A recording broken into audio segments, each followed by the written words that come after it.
আমি আসছিলাম যশোরে, এবং যশোরে আসার পরে কিছু দৃশ্য না দেখালেই নয়, এবং সেই দৃশ্যগুলি আপনাদের মাঝে একটু একটু করে তুলে আনার চেষ্টা করছি। তো আপনারা কেমন লাগবে আমার এই ভিডিওগুলি আমি ওইভাবে জানি না, কিংবা বলতেও পারি না। বিশেষ করে আমি এখন হাঁটতেছি কালেক্ট্রিক ভবনের সাইড দিয়ে।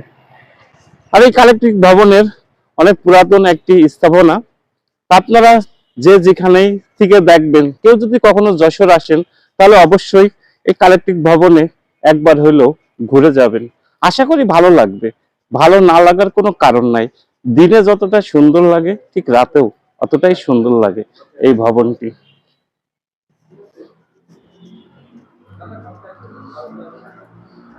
কথা বলতে চাই অনেক কিছু, এবং অনেক কথাই জমে আছে, কিন্তু সব কথা মনে থাকে না সব সময়। এটাই হলো সব থেকে বড় সমস্যা। কেন জানি অনেক কিছুই বলার থাকে, তারপরেও বলতে পারি না। কেননা যখন বলতে যাই তখন মন থেকে সবকিছুই ভুলে যায় আর কি।